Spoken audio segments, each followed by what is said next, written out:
Mira, le vamos a preguntar sobre los misterios, no del ketchup, sino de otras cosas, a nuestro experto en misterios, que está aquí con nosotros, pero con nuestra mesa de sociedad, con David, con Rosa Villacastini y también con Amalia Enríquez. Y se ha incorporado Super Josep Guijarro, que está aquí. Gracias por lo de Super. Con un rostro enigmático. ¿De quién se trata esta vez? Pues se trata de un rostro enigmático. A mí me gustaría que pudierais ver una fotografía, una reconstrucción de un rostro, como bien dices, enigmático. Hay quien asegura que se trata del rostro de Jesús resucitado. Jesús de Nazaret. De Jesús de Nazaret. Esta imagen...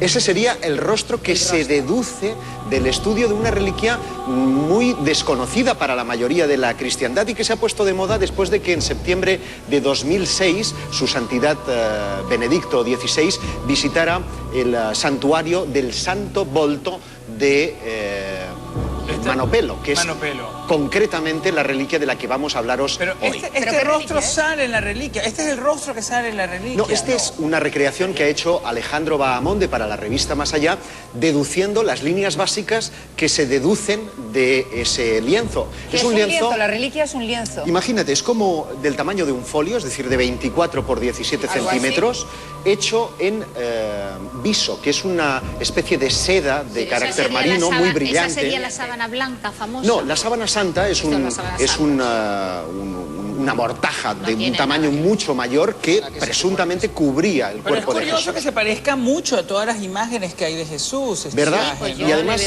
a mí particularmente... Yo diría que tiene un aspecto argentino, ¿no? Tiene como ese aspecto como no, es más, con perdón, ya que te comías unas judías verdes, este es más de judío.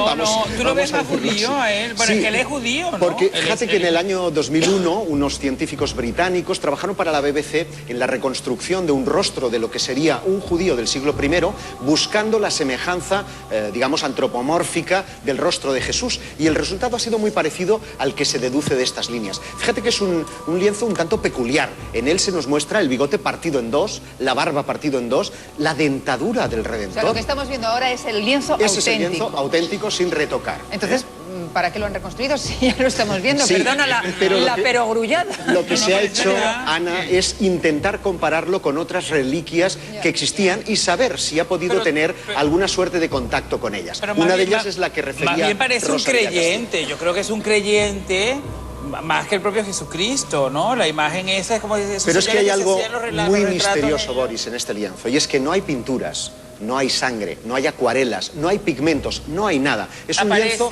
casi transparente, uno puede de hecho ver cosas que están al otro lado por las características tan especiales del viso, que es una seda que sale de un molusco y que hace ese nacarado, ¿verdad?, tan propio de los moluscos.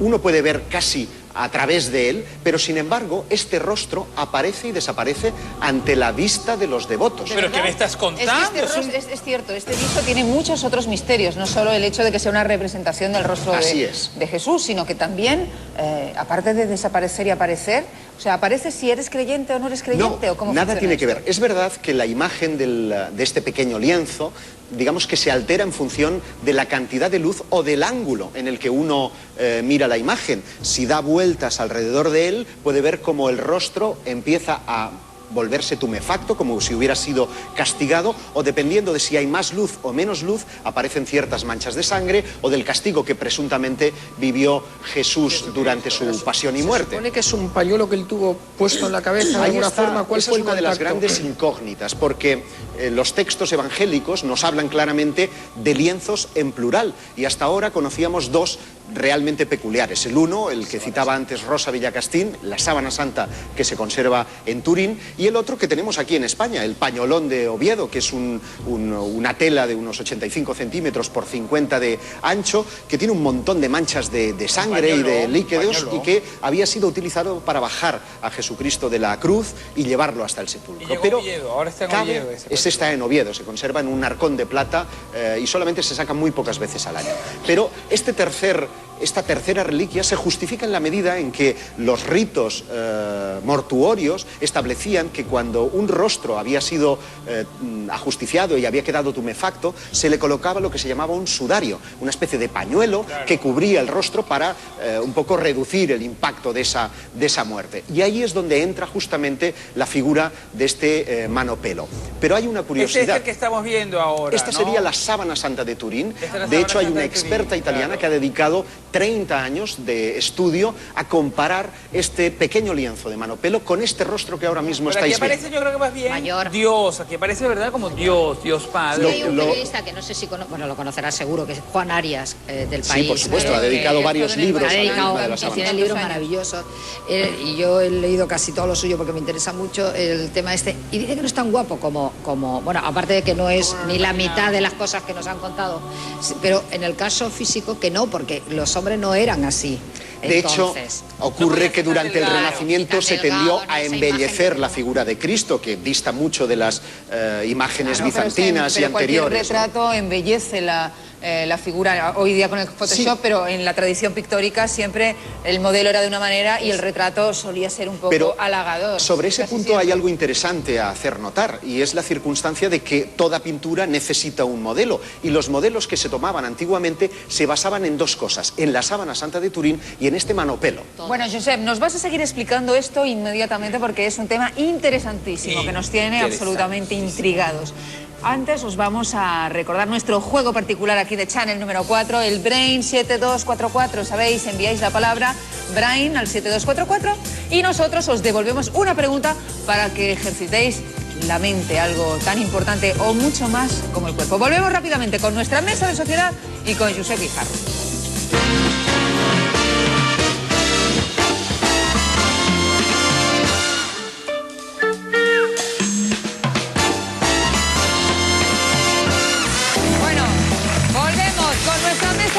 En Channel número 4 con Josep Guijarro, que nos estaba hablando de esta reliquia que han reconstruido a partir de la reliquia el rostro de Jesús.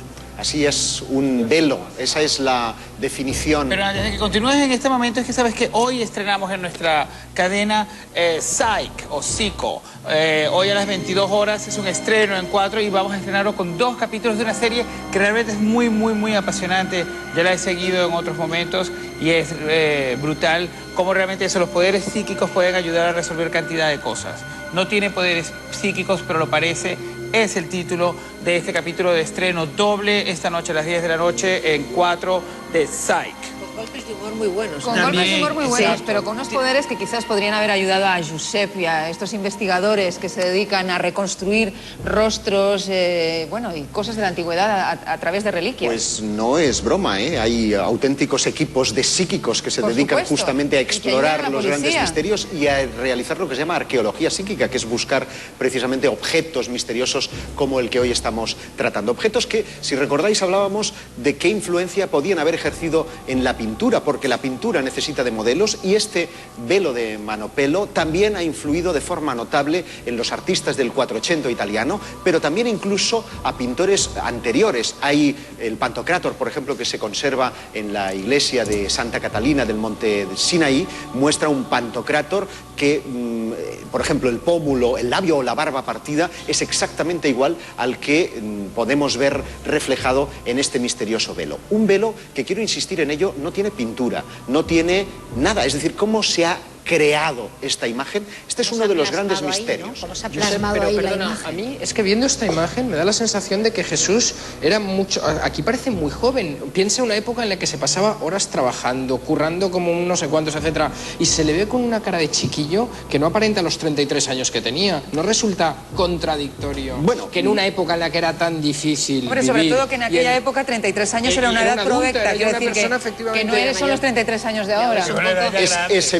Es evidente que en base a la reconstrucción que se ha hecho no se toman en cuenta esos elementos que son propios del desgaste diario, pero sí nos da una apariencia, un semblante a lo que entendemos podría haber sido esa imagen de Jesús y que no es ni mucho menos la que nos muestra el arte y especialmente el arte renacentista. Por otra parte, hay que hacer notar que en este velo solamente hay una sola gota de pintura que está colocada en el ojo izquierdo del rostro y que parece ser se colocó en edad medieval para realzar la mirada. Y es que la mirada tiene también su misterio, porque quienes se colocan delante de él parece que les sigue con la mirada. Es verdad, es uno de estos cuadros que cuando haces así te miras y te vas al otro lado también te mira, un poco como una Gioconda. La Mona Lisa hace lo mismo, ¿no? Que sigue a quien la mira. Pero el maestro Leonardo para ello empleó horas y horas de trabajo en lo que fue una técnica propia de pintura para reflejar justamente ese ejemplo, ¿no? Muy primitivo, sin embargo, es la parte de la boca, parece muy cromañón. Muy cromañón, justo. Y yo la veo muy moderna también la boca. Y además, cromañón, pero los dientes son como... rompe el modelo estético no que ha habido de Jesús hasta ahora, y es que nadie mostraba los dientes, la dentadura del Redentor. Claro. En cambio esta reliquia sí lo hace. Muestra los dientes, quizás porque la boca estaba abierta en el momento en el que se tomó la reliquia, no lo sé. Hay un especialista, Donato Vittore, que ha analizado con fotografía infrarroja y también con escáneres de alta calidad y ha llegado a una conclusión sorprendente conjuntamente con un historiador del arte, el señor Pfeiffer. Ambos determinan que esta imagen correspondería al momento de la resurrección de Cristo. Ya sabéis que esta imagen ha sido comparada, lo decía antes, por una religiosa durante 30 años con la sábana santa de Turín. El momento de la resurrección sería esta imagen que estamos viendo ahora mismo. Pensad que cuando María Magdalena entra en el sepulcro, es la primera que se encuentra en este caso con Jesús supuestamente es verdad que es una cara un poco de resurrección, tiene ese punto un poco incluso como de resaca, ¿no? Es que a los 30 años, en esa época, a nadie le quedaba un diente. O sea, pero no por nada, por las comidas, por todo. Porque bueno, eso es cuestionable. Yo entiendo que habrá gente que los puede conservar y otros que a lo mejor mantendría o tendría piorrea. Estamos también ante un sujeto que ha sido muy cuidado, que ha tenido 33 una años vida... entonces... Llevaba una vida también muy intensa. Muy intensa, pero de educación, de monasterios, de preparación más espiritual, no de trabajo en el campo, como muchos de sus contemporáneos podían haber tenido. Josep, gracias por acompañarnos y demostrarnos estos tremendos misterios cada vez más sorprendentes. Ha sido un placer. Bueno, un placer para nosotros también, Josep, Amalia, David, Rosa, en fin, que cada miércoles tenemos aquí nuestra mesa de sociedad en la que desgranamos con mucho sentido del humor todo lo que pasa. Hoy, por cierto, todo el mundo...